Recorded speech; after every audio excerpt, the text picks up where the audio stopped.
റൂഹിന്റെ പാതി. രചന ജാസ്മിൻ കുഞ്ഞോൾ. അവതരണം ഷാഹുൽ മലയിൽ. എഡിറ്റിംഗ് ഷെരീജ് പൂനൂർ. ശരി, എങ്കിലും മുഖവരിയൊന്നുമില്ല, ഞാൻ തന്നെ പറയാം. നിയാസ് ഒരു നിമിഷം ആഷിയുടെ കണ്ണുകളിലേക്ക് ആഴത്തിൽ നോക്കി. ആഷി, നിന്നെ എനിക്ക് ഒരുപാട് ഇഷ്ടമാണ്. ആൾ കാലങ്ങളായി കാതോർത്തിരുന്ന ആ വാക്കുകൾ കേട്ടപ്പോൾ ആഷിയുടെ മുഖം നാണം കൊണ്ട് തുടുത്തു. ആളുടെ ഉള്ളിൽ 1000 മയിൽപ്പീലികൾ ഒരേ സമയം വിടരുന്ന പോലെ തോന്നി. ഞാനിത് ഒരുപാട് ആലോചിച്ചെടുത്തൊരു തീരുമാനമാണ് ആഷി. നിയാസ് തുടർന്നു. കഥ പറയുന്നതിൻ്റെ ഈ കണ്ണുകൾ ഒരുപാട് നാളായി എൻ്റെ പിന്നാലെ നടന്ന് പ്രണയം പറയുന്ന ഞാൻ ശ്രദ്ധിക്കുന്നുണ്ടായിരുന്നു. അപ്പോഴേക്ക് ഞാൻ നിന്നിൽ നിന്ന് ഒഴിഞ്ഞു മാറിയായിരുന്നു. അത് മറ്റൊന്നും കൊണ്ടല്ല, നിനക്കൊന്നിനും ഞാനൊരു ചേർച്ചില്ലെന്ന് എൻ്റെ ഉറച്ച വിശ്വാസം കൊണ്ടായിരുന്നു. പക്ഷേ ഇന്ന് ഞാൻ തിരിച്ചറിയുന്നു, പ്രണയം മനസ്സിൽ പൊട്ടിമുളച്ചാൽ ബാക്കിയുള്ള ലോകവും സാഹചര്യങ്ങളും എത്രയോ താഴെയാണെന്ന്. നിയാസിന്റെ ശബ്ദത്തിലെ പക്വത ആഷിയെ അത്ഭുതപ്പെടുത്തി. ആൾ അവനെ തന്നെ നോക്കി നിന്നു. എന്നെ നിനക്ക് ഇഷ്ടമാണെന്ന് എനിക്കറിയാം, പക്ഷേ എൻ്റെ എല്ലാ സാഹചര്യങ്ങളും അറിഞ്ഞിട്ടും നിനക്ക് എന്നെ ഇഷ്ടമാണെങ്കിൽ ആ ഇഷ്ടം നിന്റെ വായിൽ നിന്ന് എന്നെ കേൾക്കാൻ ഞാൻ ആഗ്രഹിക്കുന്നു. ആഷി അവൻ്റെ ഓരോ വാക്കുകളും മനസ്സിൽ നിറഞ്ഞ സന്തോഷത്തോടെ കേൾക്കുകയായിരുന്നു. എന്താ പറ ആഷി? വീണ്ടും നിയാസിന്റെ ശബ്ദം അവിടെ കാതിൽ പതിഞ്ഞതും ആൾ അവൻ്റെ നേരെ മുഖം തിരിച്ചു. നിയാസ്, എനിക്ക് ഇയാളെ ഇഷ്ടമാണ്. അത്രേ അവൾ പറഞ്ഞുള്ളൂ. പിന്നെ അവൾ തിരിഞ്ഞു പോലും നോക്കാതെ ഫ്രണ്ട്സിന്റെ അടുത്തേക്ക് നടന്നു. അവളുടെ ആ പോക്കണ്ട് നിയാസ് ഉള്ളാലെ ചിരിച്ചു. ഈ പെണ്ണാണോ ഇത്ര നാളായിട്ട് തന്റെ പിന്നാലെ നടന്നു? പിന്നീട് അങ്ങോട്ട് ആ കോളേജ് ക്യാമ്പസ് അവരുടെ പ്രണയത്തിന് സാക്ഷിയാവുകയായിരുന്നു. കാറ്റും മഴയും ഇലയും മരങ്ങളും വരെ അവരുടെ പ്രണയത്തിന്റെ മധുരത്തിൽ പങ്കുചേരുന്ന പോലെ തോന്നി. ഓരോ ഇടനാഴികളിലെ ഓരോ മരത്തണലിലും അവരുടെ സ്വപ്നങ്ങൾ പൂത്തുലഞ്ഞു. ഒരുമിച്ച് ജീവിക്കുന്നതിനെ കുറിച്ചും പങ്കുവെക്കാൻ പോകുന്ന മധുര നിമിഷങ്ങളെ കുറിച്ചും ഒടുവിൽ മരണം വരെ ചേർന്ന് നിൽക്കുന്നതിനെ കുറിച്ചും അവർ ഒരുപാട് സ്വപ്നങ്ങൾ നെയ്തുകൂട്ടി. അവരുടെ പ്രണയത്തിന്റെ ആഴം നാൾക്ക് നാൾ കൂടി വന്നു. പക്ഷേ സമയത്തിന്റെ വേഗത അവരറിഞ്ഞില്ല. പ്രണയത്തിന്റെ മധുരത്തിൽ ലയിച്ചിരിക്കെ അവരുടെ കോളേജ് ചെയ്ത് അവസാനിക്കാറായി തുടങ്ങിയിരുന്നു. ആ അവസരത്തിലാണ് നിയാസിന് ഗൾഫിലേക്ക് പോകാൻ ഒരു അവസരത്ത് വന്ന് പഠനം പാതി വയൽ ഉപേക്ഷിച്ച് കടൽ കടക്കുക. ആലോചിക്കുമ്പോൾ അവന്റെ മനസ്സ് വിങ്ങുന്നുണ്ടായിരുന്നു. മകന്റെ ഈ തീരുമാനം കേട്ടപ്പോൾ ഉമ്മയുടെ നെഞ്ചു പിടഞ്ഞു. മോനെ, പഠനം ഉപേക്ഷിക്കണ്ട, അത് കഴിഞ്ഞിട്ട് മതി ബാക്കി കാര്യങ്ങൾ. എങ്ങനെയെങ്കിലും നമുക്ക് മുന്നോട്ട് പോവാം. ആ വാക്കുകളിൽ തന്റെ പഠനം മുടങ്ങരുതെന്ന് ഉമ്മയുടെ വലിയ ആഗ്രഹമുണ്ടായിരുന്നു. പക്ഷേ നിയാസിന് രണ്ടാമതൊന്നും ആലോചിക്കേണ്ടി വന്നില്ല. മദ്യപാനിയായ ഉപ്പയും നിത്യരോഗിയായ ഉമ്മയും പഠിച്ചു വളരേണ്ട അനിയനും ആ വീടിന്റെ വരാനിരിക്കുന്ന ഭാവി തന്റെ തോളിലാണെന്ന് അവന് ബോധ്യമുണ്ടായിരുന്നു. എല്ലാറ്റിനുമുപരി ആഷിയെ സ്വന്തമാക്കണമെങ്കിൽ തനിക്കൊരു നിലയും വിലയും ഉണ്ടാവണം. ആളുടെ വീട്ടുകാർക്ക് മുമ്പിൽ തല ഉയർത്തി നിൽക്കണമെങ്കിൽ സാമ്പത്തികമായ ഭദ്രത അനിവാര്യമാണെന്ന് അവൻ തിരിച്ചറിഞ്ഞു. എങ്കിലും ആഷിയോട് ഇതെങ്ങനെ പറയുന്നതായിരുന്നു അവന്റെ ഏറ്റവും വലിയ ആധി. എന്തുതന്നെയായാലും അവളോട് പറയുക തന്നെ നിയാസ് മനസ്സിലുറപ്പിച്ചു. അന്ന് രാത്രി ഫോൺ വിളിച്ചപ്പോൾ ആകെ അസ്വസ്ഥനായിരുന്നു നിയാസ്. ഒടുവിൽ അവൻ ആഷിയോട് കാര്യങ്ങൾ തുറന്നു പറഞ്ഞു. ആഷി, എനിക്ക് തുറന്നു പിടിക്കാൻ ഒരുപാട് ആഗ്രഹമുണ്ട്. പക്ഷെ അതിനേക്കാൾ പ്രധാനം എനിക്കിപ്പോൾ നല്ലൊരു ജോലിയാണ്. ഉമ്മ പറയുന്ന പഠനം പൂർത്തിയാക്കണമെന്നാണ്. പക്ഷെ അപ്രതീക്ഷിതമായിട്ടാണ് എൻ്റെ ഒരു ഫ്രണ്ട് വഴി ഈ വിസ വന്ന്. നിയാസം നിർത്തി. ഈ തീരുമാനം എടുക്കുമ്പോൾ എൻ്റെ ഉള്ളിൽ ആദ്യം തെളിഞ്ഞ് നിന്റെ മുഖവും പിന്നെ ഉമ്മാന്റെ മുഖവുമാണ്. നമ്മുടെ ഭാവിക്ക് വേണ്ടിയും എൻ്റെ കുടുംബത്തിന്റെ കഷ്ടപ്പാടുകൾ മാറ്റാനും എനിക്ക് യാത്ര പോയേ പറ്റൂ. അവന്റെ ഓരോ വാക്കുകളും കേട്ട് ആഷി ഒന്നും മിണ്ടാ ശ്വാസമടക്കി നിന്നു. ആഷി, നീ എന്തൊന്നും മിണ്ടാത്തേ? ഞാനെന്താ പറയുന്നയോ എനിക്കറിയില്ല. അവളുടെ കണ്ണുകൾ നിറഞ്ഞൊഴുകുന്നുണ്ടായിരുന്നു. പക്ഷേ അതൊന്നും അവൻ അറിയിക്കാതെ അവൾ നിന്നു. എന്നാൽ തന്നോടുള്ള പ്രണയമടങ്ങിയ അവളുടെ ആ കണ്ണുകൾ കണ്ണുനീരിനാൽ മുങ്ങിയത് അവൻ അറിയുന്നുണ്ടായിരുന്നു. ആഷി, സങ്കടപ്പെടരുത്. നമുക്ക് സന്തോഷത്തോടെ ജീവിക്കണ്ടേ? അതിന് പണം വേണ്ടേ? ഞാൻ പോയിട്ട് ജോലി ചെയ്ത് നല്ലൊരു സമ്പാദിയിട്ട് വരും. എൻ്റെ ഉമ്മാനെയും കൂടി നിന്റെ ഉപ്പാൻ്റെ അരിയിൽ ഇൻഷാ അല്ലാ. എന്നിട്ട് ഞാൻ പറയും, ഉപ്പാൻ്റെ പൊന്നുമോളെ എനിക്ക് തരുമോ? പൊന്നും പണവും സമ്പത്തും ഒന്നും കയ്യിലില്ല. എങ്കിലും ഉപ്പാനെയും മോളെ കണ്ണ് നനയാതെ പട്ടിണിയാവാതെ ഞാൻ പൊന്നുപോലെ നോയിക്കോളാന്ന്. അത് കേട്ടപ്പോൾ ആഷിയുടെ മുഖം വല്ലാതെ തിളങ്ങി. അവളിൽ നിന്ന് ദൂരെയാണെങ്കിലും ആ തിളക്കം നിയാസിന് കാണാമായിരുന്നു. പെട്ടെന്ന് തന്നെ ഗൾഫിൽ പോകണമെന്നുള്ള അറിയിപ്പ് കിട്ടിയതുകൊണ്ട് നിയാസ് ആഷിയെയും ഫ്രണ്ട്സിനെയും കണ്ട് യാത്രയും പറഞ്ഞിരുന്നു. ആഷിയോട് യാത്ര പറഞ്ഞപ്പോൾ അവന്റെ ഹൃദയം വല്ലാതെ നീറി. അതൊക്കെ ഒരു പുഞ്ചിരിയിൽ ഒതുക്കി അവളോട് യാത്ര പറഞ്ഞവൻ. ആഷി, നീ കാത്തിരിക്കില്ല എന്നെ? അല്ലെങ്കിൽ ഏതെങ്കിലും ചെക്കൻ വന്നാ നീ എന്നെ മറക്കുവോ? ഇല്ല, അത് ഈ ആഷി മരിക്കണം.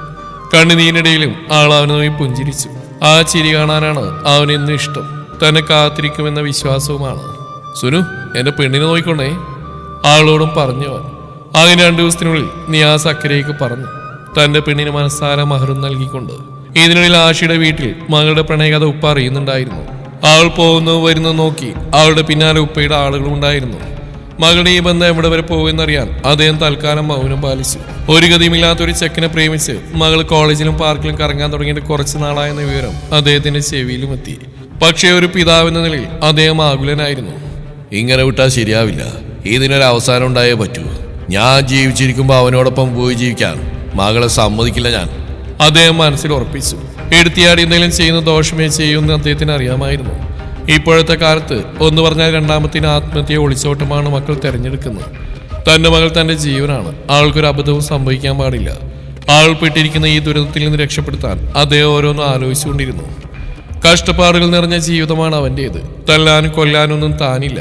ഇലക്കും മുള്ളിനും കേടില്ല, പ്രശ്നം പരിഹരിക്കണം. അങ്ങനെയാണ് തന്റെ സ്വാധീനം ഉപയോഗിച്ച് ഒരു സുഹൃത്ത് വഴി അദ്ദേഹം നിയാസിന് ഗൾഫിലേക്കുള്ള വിസ ശരിയാക്കി നൽകിയത്. ഓ രക്ഷപ്പെട്ടോട്ടെ, അത് വക്കെങ്കില് അബുവക്കരുത് അതിൻ്റെ മോളെ കെട്ടിയിട്ട് വേണ്ട. ഓൻ പെരുന്നീൻ്റെ മുമ്പ് തന്നെ എൻ്റെ മകളെ നല്ലൊരാളെ കൈ പിടിച്ച് ഏൽപ്പിക്കുകയും വേണം. ഇതിൻ്റെ ഒക്കെ പിന്നീട് സ്വന്തം ഉപ്പയാണെന്നെന്തെങ്കിലും മോളറിഞ്ഞാ എന്തായിരിക്കും അവസ്ഥ? എന്നാലും സാരല്ല, എൻ്റെ മോളുടെ ഭാവി എനിക്ക് വലുത്. ഉപ്പ എന്താ വല്ലാത്ത ആലോചന? ആഷിയുടെ സംസാരം കേട്ടാണ് അബൂബക്കർ സാഹിബ് ചിന്തയിലും ഞെട്ടിയത്. അദ്ദേഹം മകളെ നോക്കി പുഞ്ചിരിച്ചു. എന്താ ഉപ്പ വല്ലാത്ത ചിന്തയിലാണല്ലോ? ഏയ് അതൊന്നുമില്ല മോളെ, ഇങ്ങ് വാ. ആഷി ഉപ്പാന്റെ അരികിൽ ചെന്നിരുന്നു. എന്താ ഉപ്പ? മോളെ, ഏതൊരു മാതാപിതാക്കളുടെയും ഭാഗ്യമാണ് അവരുടെ മക്കള്. ഉമ്മാന്റെ വയറ്റിൽ ജന്മം കൊള്ളുന്ന നാൾ മുതൽ ഓലെ പിന്നാലെയാണ് പിന്നെ മാതാപിതാക്കളുടെ ജീവിതം. ആ മക്കൾ നല്ലൊരു കുടുംബത്തിൽ എത്തിപ്പെടുന്നവരെയും അതിന് ശേഷം ഓലെ ജീവിതം മക്കൾക്ക് വേണ്ടി തന്നെയാ. എങ്കിലും ആ മക്കൾ ഒരാളെ കയ്യിലേൽപ്പിക്കുന്നവരെ മാതാപിതാക്കൾക്കൊരു സമാധാനം ഉണ്ടാവില്ല. അതവരോടുള്ള കടമ തീർക്കൽ മാത്രമല്ല, തനിക്ക് എന്തെങ്കിലും പറ്റിപ്പോയാൽ തൻ്റെ മക്കൾ അനാഥരാവരുതെന്ന അതിയായ ആഗ്രഹം കൊണ്ടും കൂടിയാ. പണം കൊണ്ട് മാത്രം നേടാനാവാത്ത പലതും ഈ ലോകത്തുണ്ട്. അതിലൊന്നാ തങ്ങളുടെ മക്കളുടെ ജീവിതം സന്തോഷവും സമാധാനം നിറഞ്ഞതാവുന്നത്. തൻ്റെ മക്കൾക്ക് എന്തുകൊണ്ട് യോജിച്ച ഒരാളെ കണ്ടെത്തി അവൻ്റെ കയ്യിൽ തൻ്റെ പെൺമക്കളെ പിടിച്ചേൽപ്പിക്കുമ്പോൾ ഓരോ പിതാവിനും മാതാവിനും ഉണ്ടാവുന്ന സന്തോഷം എത്രയാണെന്നറിയോ? ആ സന്തോഷം അറിയണമെങ്കിൽ മോളൊരു ഉമ്മയാവണം. എന്താ ഉപ്പ ഇപ്പൊ ഇങ്ങനെയൊക്കെ പറയുന്നേ? ആശിയുടെ ശബ്ദത്തിൽ ഒരു പരിഭ്രമം നിഴലിച്ചു.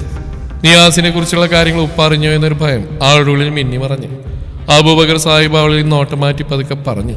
അതൊന്നുമില്ല മോളെ, ഒന്നും ഉണ്ടാവാണ്ടിരിക്കാൻ വേണ്ടി ഉപ്പ പറഞ്ഞ അന്നീ നല്ലൊരാളെ കയ്യിലേൽപ്പിക്കാനുള്ള സമയമായി വരിക.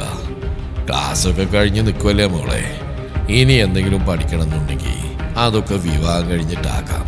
അതും പറഞ്ഞ് ആളുടെ തലയിലും തലയോടി ഉപ്പ എഴുന്നേറ്റ് പോയി.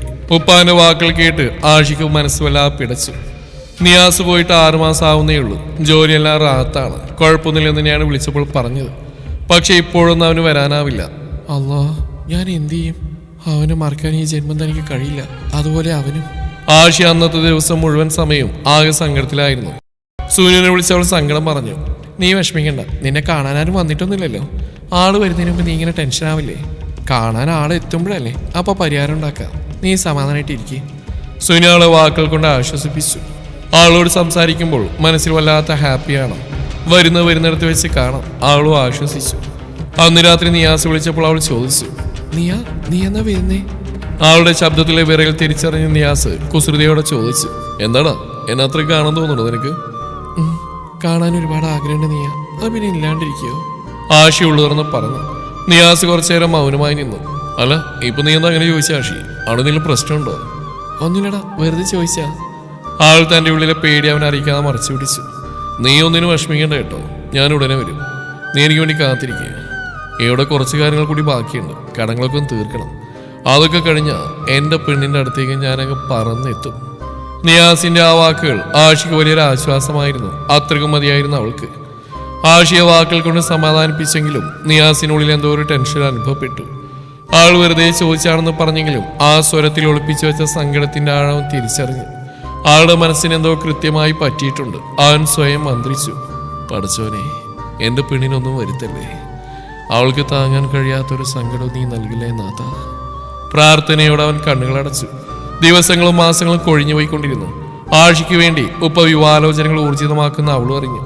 ആ വാക്കുകൾ ഓരോ തവണ കേൾക്കുമ്പോഴും ആളുടെ ഉള്ളം പിടയുകയായിരുന്നു. സായിയിട്ട് അവൾ ഉമ്മാനോട് മനസ്സ് തുറന്നു. ഉമ്മ, എനിക്കിപ്പോൾ വിവാഹം വേണ്ട, 1 വർഷം കൂടി കഴിയട്ടെ, അത് ഉപ്പാനോടൊന്ന് പറയൂ. ആഷിയുടെ സങ്കടം കണ്ട് ഉമ്മ അത് അബൂബക്കർ സാഹിബിനോട് അവതരിപ്പിച്ചു. പക്ഷേ മകളുടെയോ ഭാര്യയുടെയോ വാക്കുകൾക്ക് അവിടെ വലിയ പ്രസക്തി ഉണ്ടായിരുന്നില്ല. താനെടുത്ത തീരുമാനത്തിൽ നിന്നൊരടി പിന്നോട്ട് പോകാൻ അദ്ദേഹം തയ്യാറല്ലായിരുന്നു. എല്ലാം പ്ലാൻ ചെയ്ത പോലെ തന്നെ നടക്കണമെന്ന് അദ്ദേഹത്തിന് നിർബന്ധമുണ്ടായിരുന്നു. ഒരു ദിവസം രാവിലെ എല്ലാവരെയും ഞെട്ടിച്ചുകൊണ്ട് അബൂബക്കർ സാഹിബിന്റെ വീടിന് മുറ്റത്ത് ഒരു കാറ് വന്നു നിന്നു. കാറിൽ നിന്നിറങ്ങിയ ആളുകളെ കണ്ട് അബൂബക്കർ സാഹിബ് അത്ഭുതപ്പെട്ടു. കാറിൽ നിന്നിറങ്ങിയത് തൊട്ടടുത്ത നാട്ടിലെ പ്രമാണിയായ ബീരാൻ ഹാജിയും അദ്ദേഹത്തിന്റെ മകൻ അനീസുമായിരുന്നു. നാട്ടിലെല്ലാവരും ബഹുമാനിക്കുന്ന സാമ്പത്തികമായി വലിയ നിലയുള്ള കുടുംബം. അസ്സലാമലൈക്കും.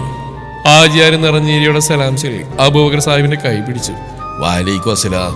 അല്ലാ, ഇതാരൊക്കെയാ? ആചാരോ വരി കയറിയിരിക്കി. ആചാര്യമാരും കയറിയിരുന്നു. ഞങ്ങൾ ഈ ബൈക്ക് ഒരു സ്ഥലം വരെ പോയതായിരുന്നേ. അപ്പൊ ഇവിടെ നിന്ന് കയറാന്ന് കരുതി. നമ്മളടുത്ത നാട്ടുകാരാണെങ്കിൽ നേരിട്ട് വല്ലപ്പോഴും കാണുന്നല്ല, ഇങ്ങനെ വീട്ടിലേക്കുള്ള പോക്കുവരോ അധികമല്ലല്ലോ. ഹാജിയാർ ചെറുചിരിയോടെ പറഞ്ഞു. അബൂബക്കർ സാഹിബ് അത് ശരിവെക്കുന്ന പോലെ തലയാട്ടി. ഹാജിയാർ തുടർന്നു. പിന്നെ 2 ദിവസം മുമ്പ് ഒരാൾ മുഖേന അറിഞ്ഞു സാഹിബിന്റെ മോൾക്ക് കല്യാണമൊക്കെ നോക്കുന്നുണ്ടെന്ന്. അനീസിന് വേണ്ടിയിട്ട് ആലോചന നോക്കുന്ന സമയമായിതേ. അതുകൊണ്ട് നേരിട്ട് വന്നിട്ട് സംസാരിച്ചാന്ന് കരുതി. കൂടെ മോളെയൊന്നും കാണാലോ. ഹാജിയാരുടെ വാക്കുകൾ കേട്ടപ്പോൾ സാഹിബിന് തന്നെ സന്തോഷം അടക്കാനായില്ല. കാരണം മകൾക്ക് നല്ലൊരു കുടുംബത്തിൽ നിന്ന് കല്യാണം ആലോചിക്കാൻ തുടങ്ങിയതേയുള്ളൂ.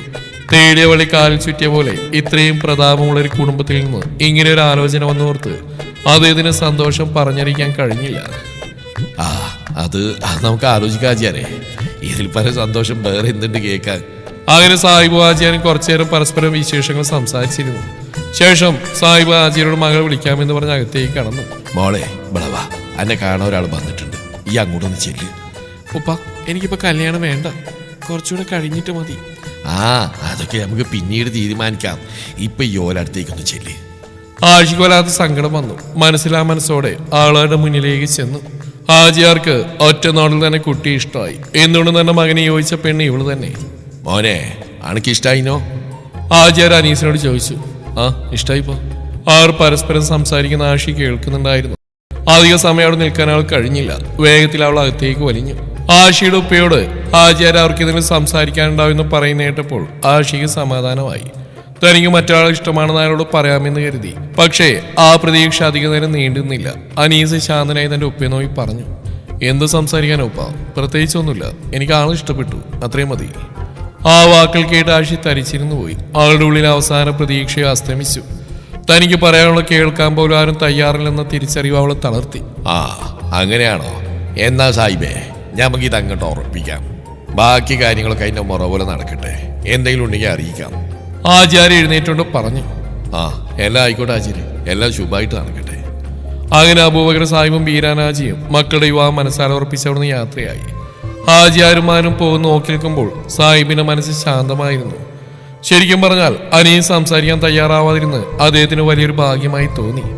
അഥവാ അവർ തനിച്ച് സംസാരിക്കാൻ നിന്നിരുന്നെങ്കിൽ ആഷി തന്റെ ഉള്ളിലെ ഇഷ്ടത്തെക്കുറിച്ച് വല്ല സൂചനയും നൽകിയിരുന്നെങ്കിൽ എല്ലാം പോയേനെ.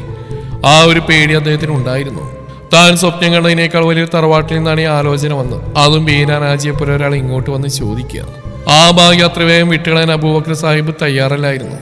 പിന്നെ ആജിയാർക്കും അബൂബക്കർ സാഹിബിന്റെ കുടുംബത്തിനെ പറ്റി നല്ല അഭിപ്രായം മാത്രമായിരുന്നു. പുറത്തിരുകൂട്ടിനും തീരുമാനങ്ങൾ ഉറപ്പിച്ചെങ്കിലും ഒന്നും തുറന്നു പറയാനാവാതെ വിങ്ങിക്കറിയുന്ന ആ മനസ്സ് ആ വീട്ടിലുണ്ടായിരുന്നു. ആഷി എന്ത് ചെയ്യണമെന്നറിയാതെ ഉരുകിത്തീരുകയായിരുന്നു. എന്തുവന്നാലും വേണ്ടില്ല, ഇന്ന് ഉപ്പാനോടെല്ലാം തുറന്നു പറയണം അവൾ മനസ്സിലുറപ്പിച്ചു. അല്ലാതെ ഈ വേദന താങ്ങാൻ തനിക്കാവില്ല. പതിപോലെ അന്ന് വൈകുന്നേരം അബൂബക്കർ സാഹിബ് ചായയും കുടിച്ച് സിറ്റൗട്ടിലിരിക്കുകയായിരുന്നു. അന്നത് പത്രവും കൊണ്ട് കയ്യില്. ആഷി അദ്ദേഹത്തിന് അടുത്ത് പോയി നിന്നു. ഉപ്പ. ആൾ വളരെ പതുക്കെ വിളിച്ചു. അബൂബക്കർ സാഹിബ് പത്രത്തിൽ നിന്ന് കണ്ണെടുത്ത് മകളെ നോക്കി. അദ്ദേഹത്തിന് മൊത്തം ചെറിയൊരു പുഞ്ചിരി ഉണ്ടായിരുന്നു. എന്താ മോളെ? ഉപ്പ തിരക്കിലാണോ? അല്ലല്ലോ, മോൾക്ക് എന്തെങ്കിലും എന്നോട് പറയാറുണ്ടോ? അത് ഉപ്പ എന്നോട് ദേഷ്യപ്പെടുമോ? ഇല്ല മോളെ, ഈ പറഞ്ഞോ? അതുപ്പ എനിക്കൊരാളെ ഇഷ്ടം, അവന് മറക്കാൻ എനിക്ക് പറ്റില്ല. തുടരും ഈ കഥയുടെ ബാക്കി ഭാഗം നാളെ ഇതേ സമയം.